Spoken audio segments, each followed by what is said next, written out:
So, you're a junior creative team and you're about to go into an interview with the creative director and you're thinking to yourself, shit, what now? Well, in this episode I chat to Dom Megna, a creative director at CHE Proximity Melbourne. And he talks to us about what he looks for in junior creatives interviewing for their first roles. But then he also talks to us about what junior creatives can do in terms of their book to give themselves the best chance moving forward. And how really it is important about the work that you've got in your book, but it's also important about the mindset that you possess moving forward. As always, please remember to like and subscribe below and enjoy the video.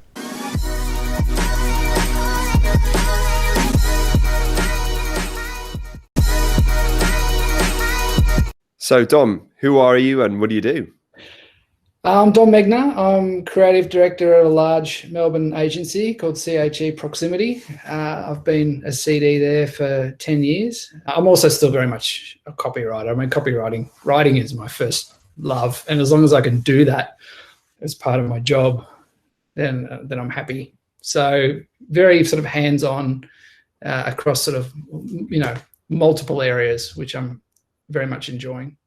Brilliant. So you're still getting the opportunity to roll up your sleeves and have a crack at your one true love. I love to write, and it's also really important for me to do little sort of side projects and little things that I can kind of do that sort of take the shackles off a little bit more. Freedom,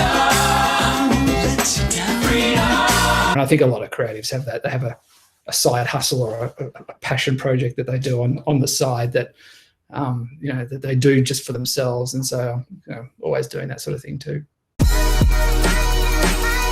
Tell us a bit about how you broke into advertising.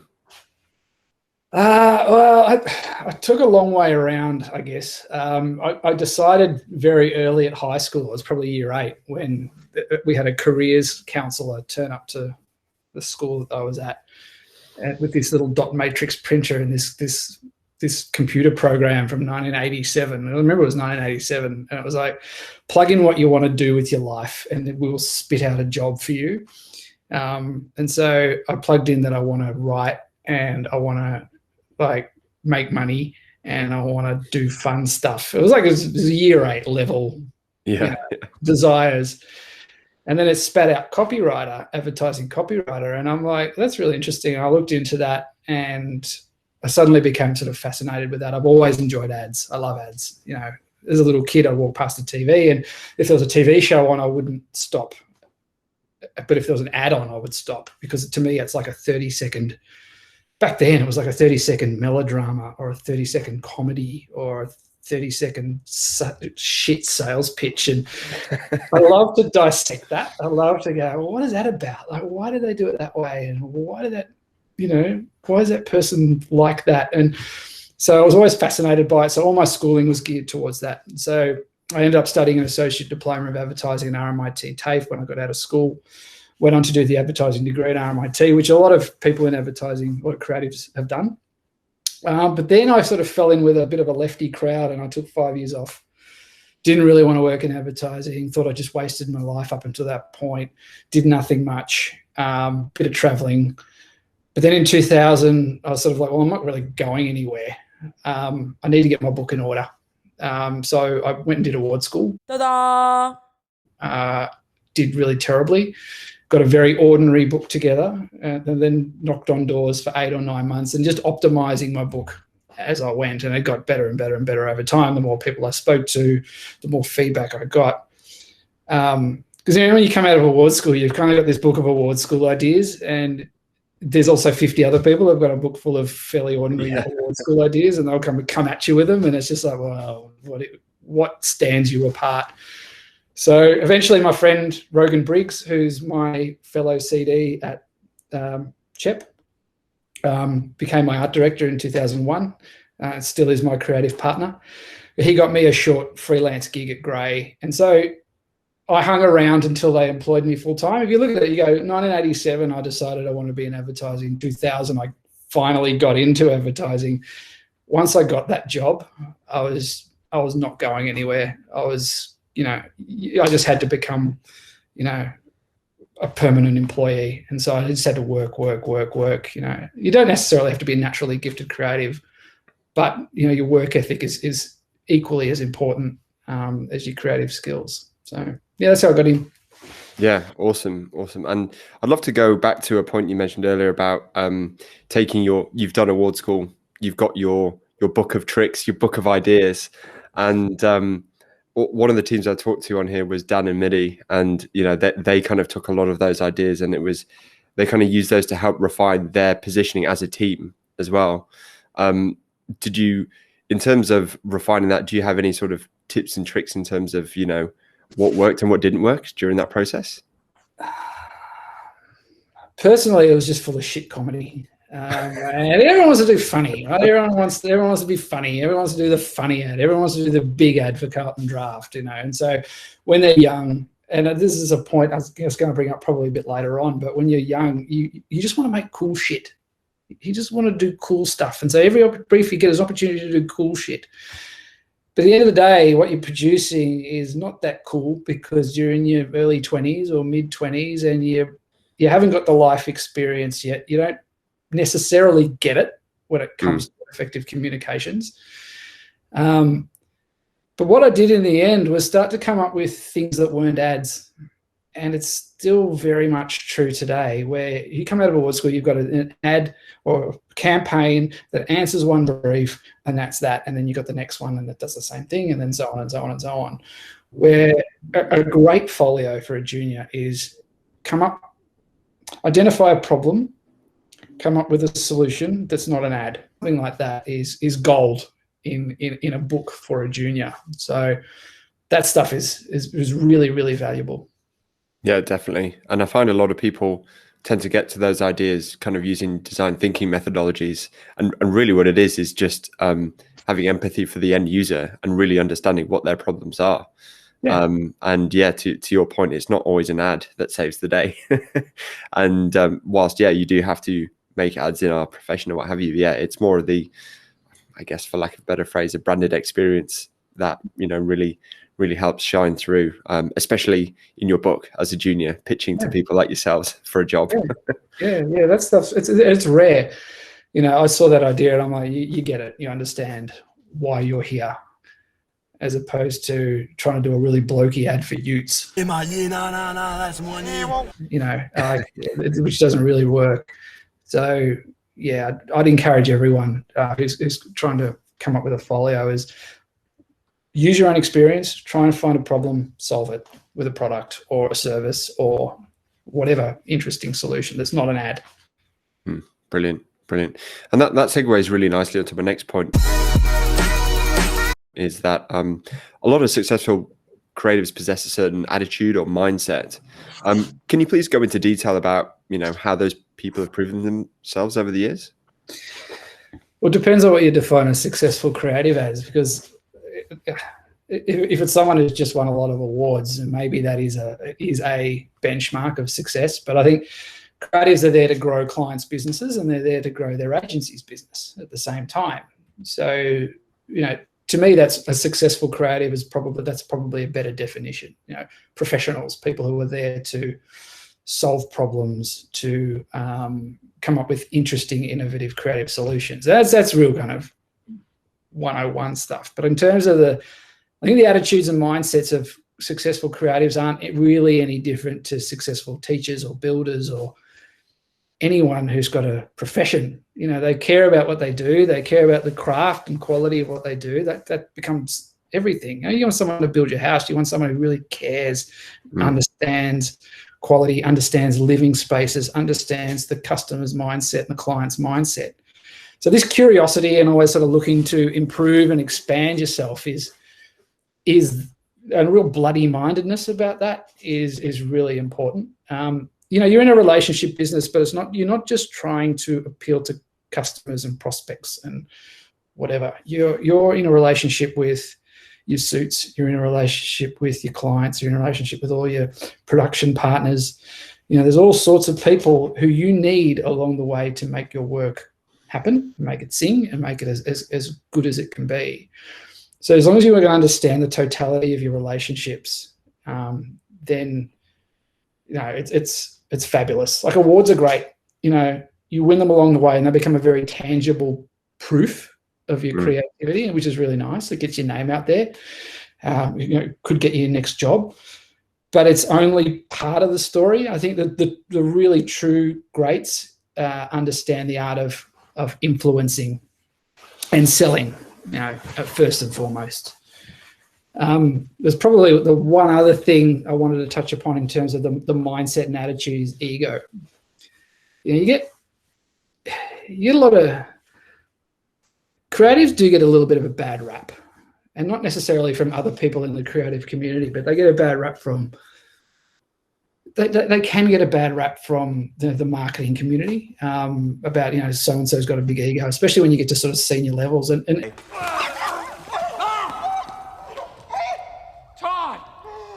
Are you not aware that I get farty and bloated with a foamy latte? Ego is often a dirty word, but I think used right, I think it can be a very powerful tool.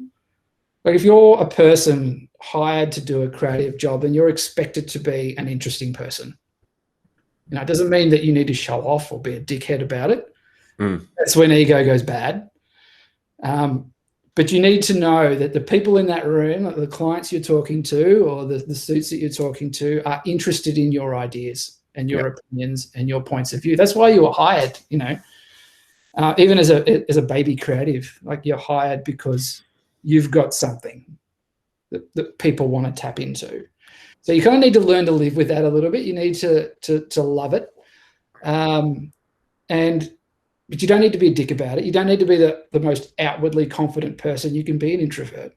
You can have a lot of anxiety. Like I have plenty of anxiety. I still get intimidated, by certain people and situations. But at the same time, having a quiet confidence in your own skills and abilities, and then using your uniqueness and your own sort of personality to sell that. That's what really great creatives have. That's what I think they have anyway. I think they have a sense about them that they understand what they can do. They understand how interesting they are, and they're cool about it.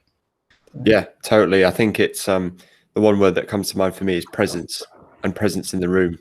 And to your point, it's not ego throwing chairs around, throwing a tantrum because they're not buying the idea. It's having a thorough understanding of the client's business and articulating it in a way that is uniquely you to help influence the room and achieve the goal, right? And I think that's kind of I'm sure people throughout their careers keep refining and trying to find that. But yeah, you're absolutely right. When you do meet those people that have that presence, you go like, there's no denying.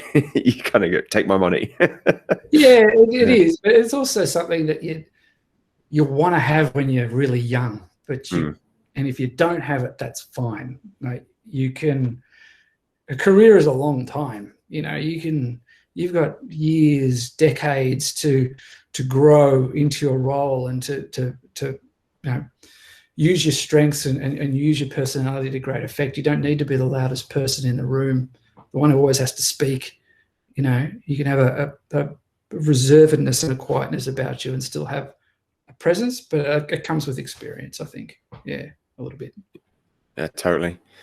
And you sometimes see people speak in meetings for the sake of speaking in meetings, and they can actually be quite damaging sometimes. So I guess to that effect, are there any common pitfalls or traps that you see creatives fall into? And if so, how can they be avoided? There's probably a few. I think the one big one is, and all creatives are guilty of this. They can lose sight of the business objective of what they're trying to achieve. So creatives are creative people by rights, and so they'll get a brief that looks like an awesome creative opportunity, and they'll leap on that opportunity to make something cool or funny or shocking or completely out there, and that might be right for that brief, which is great. But what people need to be mindful of is if it becomes about what you want to do as opposed to what the client needs you to do, then there's a problem. And a good CD or a good ECD is there to prevent that. It's there to prevent a brief being answered with the wrong motivations or the wrong reasons. You're there to make your brand famous first and foremost. You make your brand famous, then job done. By rights, you will become, more famous yourself.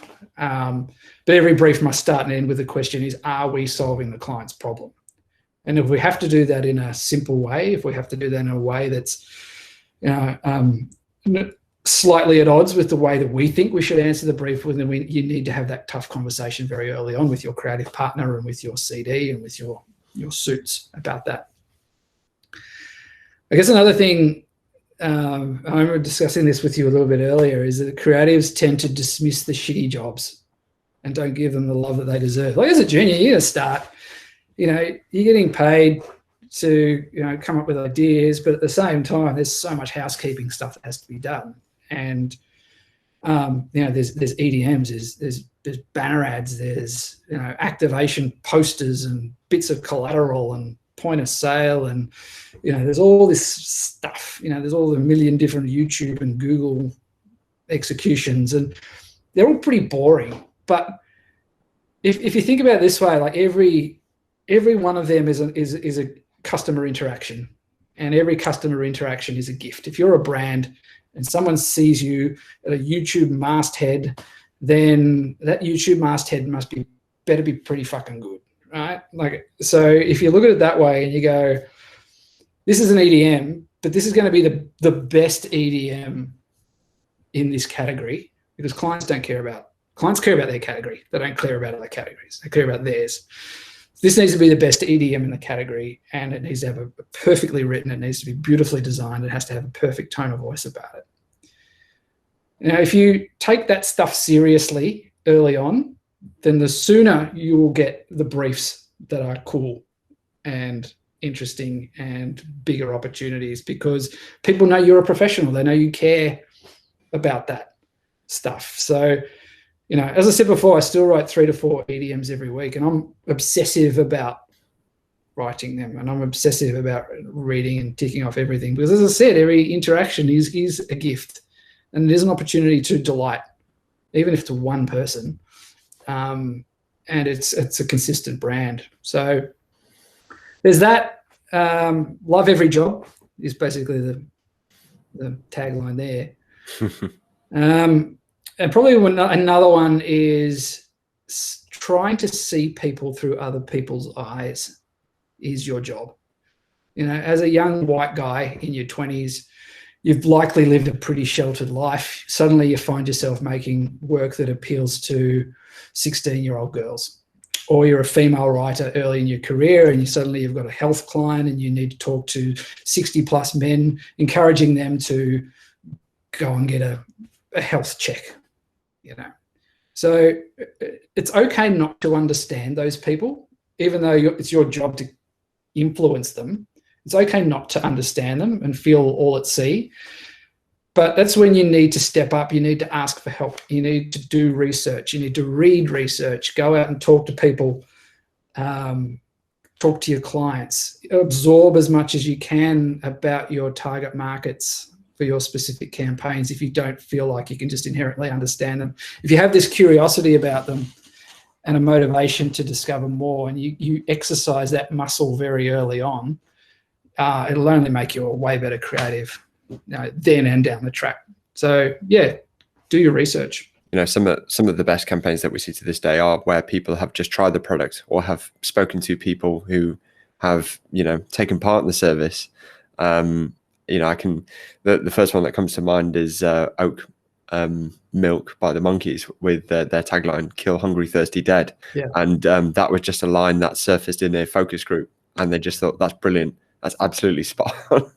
And the campaign performed very well. So, yeah. There's absolute merit. There is reasons why people do focus groups, and it's, it doesn't have to be as a formal thing as a focus group, but there's nothing to stop you from talking to someone who consumes that product and just asking them questions. Yeah, it's an interesting one about research, isn't it? Like you hear these stories like the Oak, and I've heard other stories where this gold falls out of these research groups, but then you hear just as many stories where gold was killed by a research group. And that equally goes to filtering things out and not taking them on board. I was once in a focus group for a super glue client, and it was a slightly new version of super glue which was more flexible, and there was someone in the focus group who put a tile against another tile and just smashed it against the table. I was like, oh, it doesn't work. And it's like, well, of course not. And you kind of just go like, yeah, well, clients like, oh, should we look into, how we talk about it? It's like, absolutely not. When will someone ever fix something and then intentionally smash it against the table? But, it's, yeah, you're right. It's sometimes there's gold, but then, yeah, there's sometimes things that you just go, oh my goodness, what's that about? I think your instincts tell you what to ignore pretty quickly, though. Yeah. Yeah, they do. So I often get asked by young creatives, do I pick the agency, the ECD, or the client when embarking upon my career search in advertising? I'm just curious, what's your opinion on this? I don't think I really think of it that way. I think you can kind of railroad yourself a little bit and miss opportunities. I think maybe a better question is, where do I not want to work? Where do I not pick to go and approach and hone in on? It might be a really fast-paced social content agency that's not your style, or you might see an agency that's in decline and you've seen that they've won a few new business clients and you kind of don't like the look of those clients, and you sort of your spider senses are sort of up. Whatever criteria you have for ruling places out. And if it's just to say, well, they're not a hot shop, that's dig a little deeper. That could be a valid reason, but I think you do need to dig a little bit deeper there. But there are a hell of a lot of great places, and many aren't necessarily the obvious ones. Agencies rise and fall. ECDs come and go, and clients have purple patches. An agency might have big ambitions and actually making them happen, but they might not be hot right now, but growing something is exciting. And a really good example is that with CHEP. I've been there for 15 years. And when I started at CHE at the time, it was a fantastic agency. It was a great retail agency, and then kind of lost our way a little bit. And then I had been appointed CD, and it was very difficult to try and find people to come and work with us. And then emerged with Proximity, and the great sort of success story that became CHEP began. And I knew deep down that this Chris Howardson and the new kind of creative leadership and the people that he brought in were going to transform the place. I feel it. It was palpable when you're in the agency. The ambition was huge. But trying to convince creatives to come and realize and see that vision was very difficult. So growing a creative department, was a slow and very stressful process at the time. And then the momentum picked up, and as it did, it picked up because more and more people wanted to work at CHEP. But listen, if you're going to go and talk to people, listen to the vision for the agency, listen to the vision for that workplace. What's the objective? What's the goal? And if you could buy into that, then that's sort of, fantastic.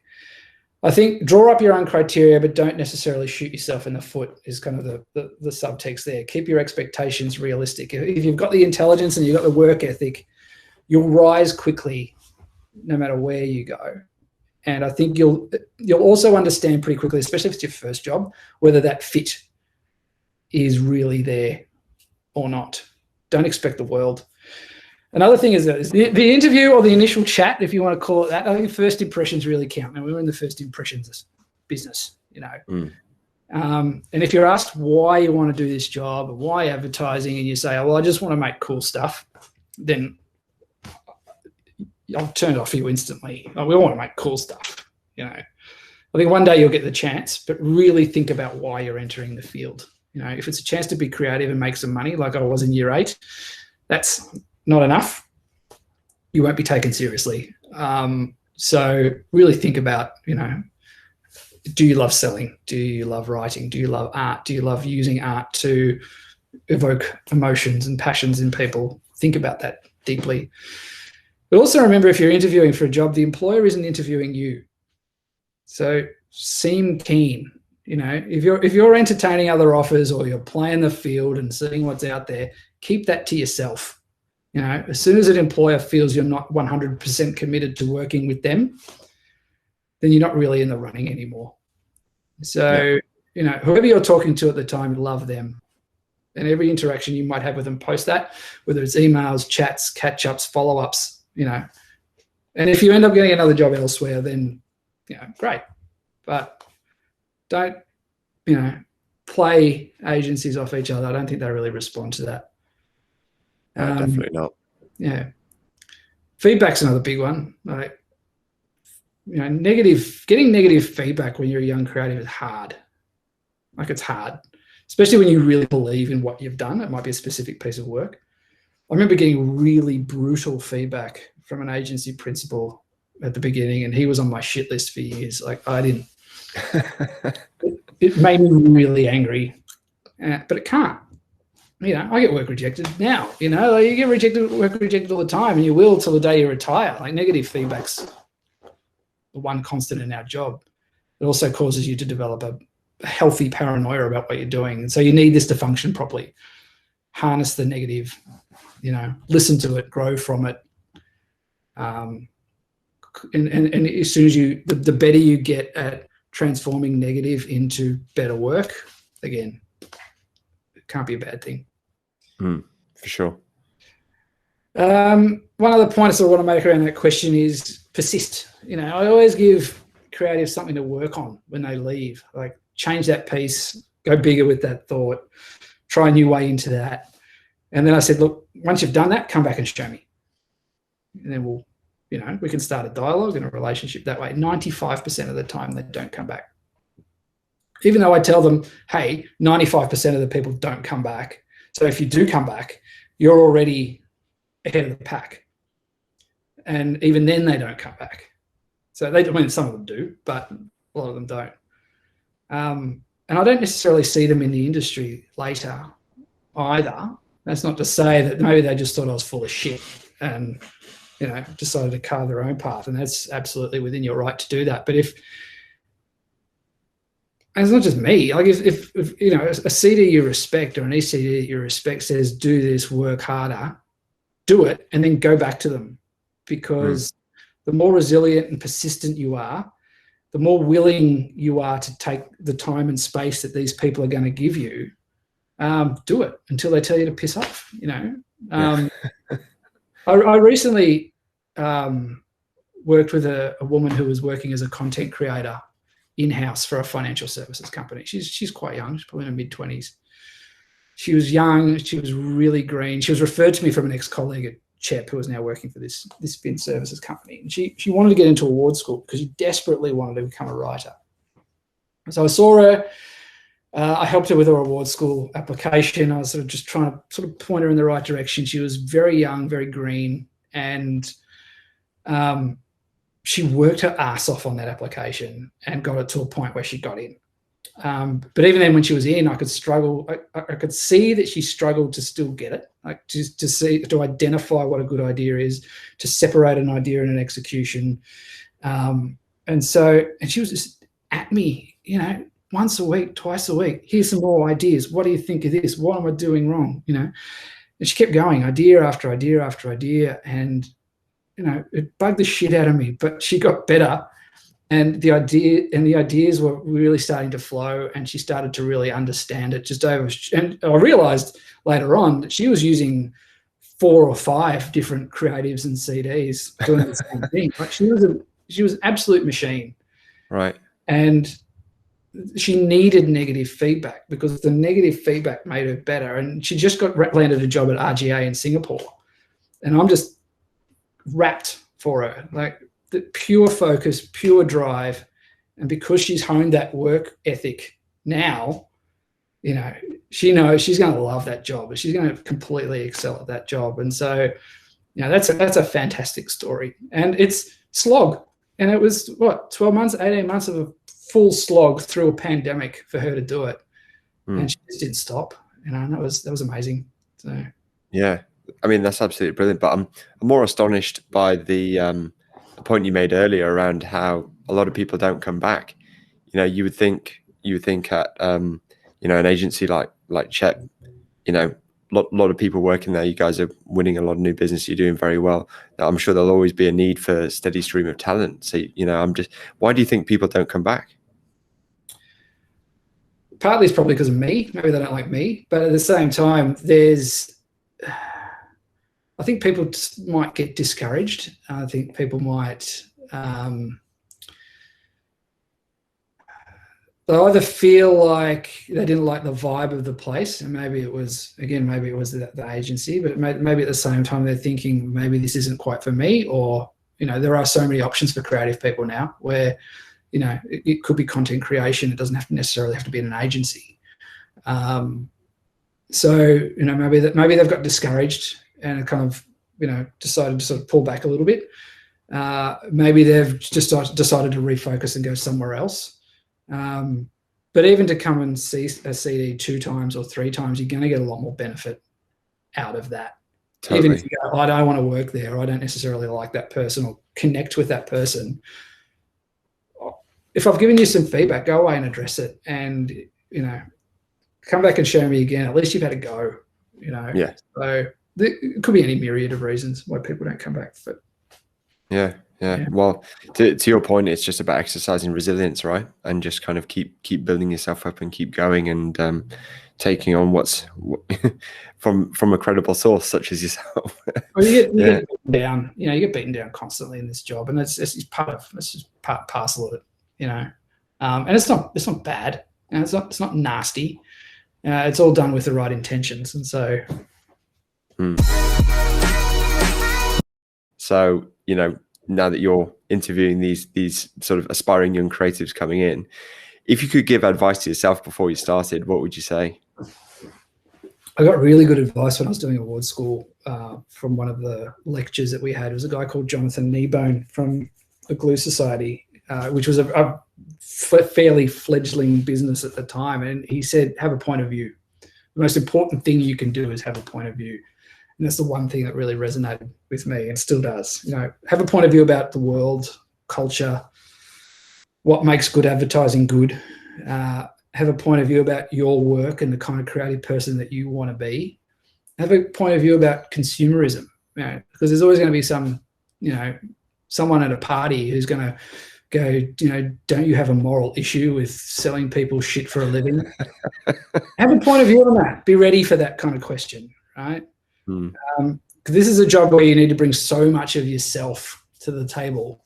So you got to bring your most interesting self. If you water yourself down, you water the work down, and nobody wants that. I think, I don't think you have to tell people that too much, but having a point of view will help guide you, and at least it might not be your first job or second job, but eventually your career, you'll find a pocket where your point of view is really highly valued.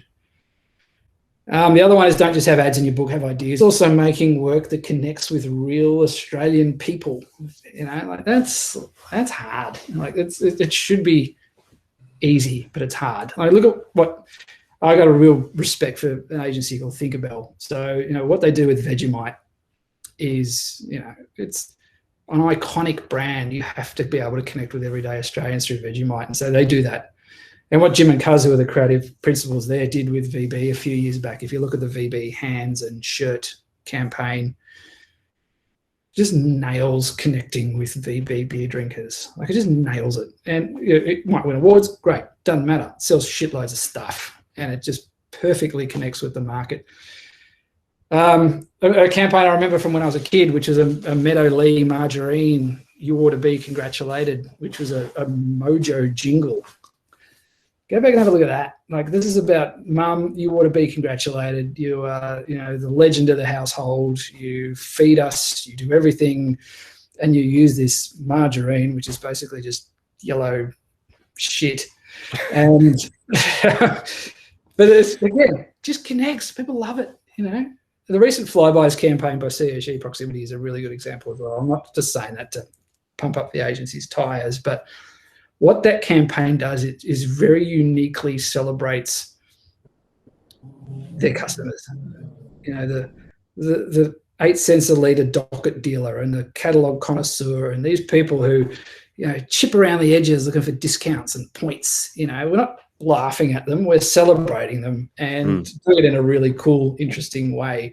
Advertising is so often annoying crap, but if you can entertain for a moment, if you can offer a brief insight or a brief nugget of information, and celebrate the day-to-day shit that we all go through in a very special way, that's the holy grail of what advertising should be.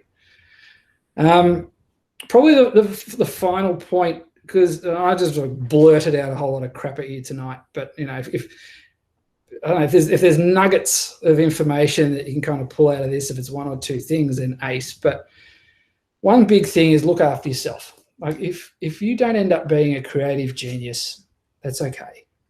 You have the ambition, do it, go for it, do the absolute best you can. But at the same time, there is a place for your creativity and your imagination, no matter who you are as a person. I'd recommend a piece that everyone should read by a guy called Paul Catmur, who's a creative principal of an agency, a small agency in New Zealand. It was in Campaign Brief recently. It's called A Manifesto for Mediocrity. So if you write something down in this, write down A Manifesto for Mediocrity. When I saw the headline, I'm like, oh, this is a celebration of all shit advertising, but it's not. It's a beautifully crafted, beautifully written piece, which is all about building a career. It's just about playing to your strengths, about accepting all your limitations of who you are as a person and as a creative, and then working out a way to carve your own path in our industry that is kind to yourself. Now, if you end up being an advertising or creative legend, awesome. More power to you. That's incredible. 95% of us, 99% of us aren't going to be that person, But it is such an extraordinary career using your imagination for a living. I don't think people realize how incredible that is to do. Never take it for granted. Never take the easy path. Always strive for better. But at the same time, look after yourself, because you are very lucky to be in this position. You are very lucky to have chosen this for a career, and you have some incredible experiences doing it along the way. So do the best you can with the clients that you've got. Do the best you can with the CDs and agencies and everything that you've got. And if you hit creative genius level, shit, yeah, good on you. That's great. But if you can grow a client's business and grow an agency's business and have a shitload of fun doing it, that's cool too. So that's kind of what I would say to myself before I started. But there's probably a few points there, but those they're all pretty important, I think. So totally. And yes, I did read that piece in Campaign Brief, and it is brilliant. And I think it goes back to your point, Dom, around defining what success is to you. I think ultimately in any discipline within this industry, it is a privilege to work in an industry where you get to do cool shit.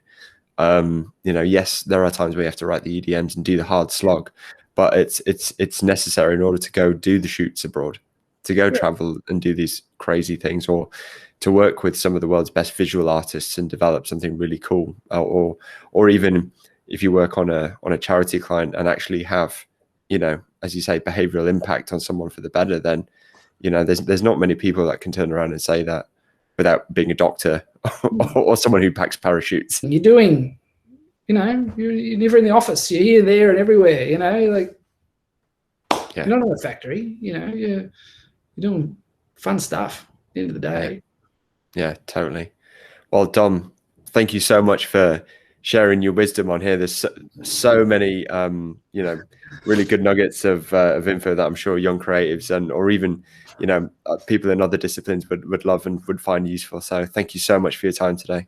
Well, thank you. And good luck with the initiative too. I think it's fabulous what you're doing. And I think getting all the different points of view across the spectrum is, advertising so much bigger than creative, but hopefully people can get a lot out of it. So yeah, congrats and thank you.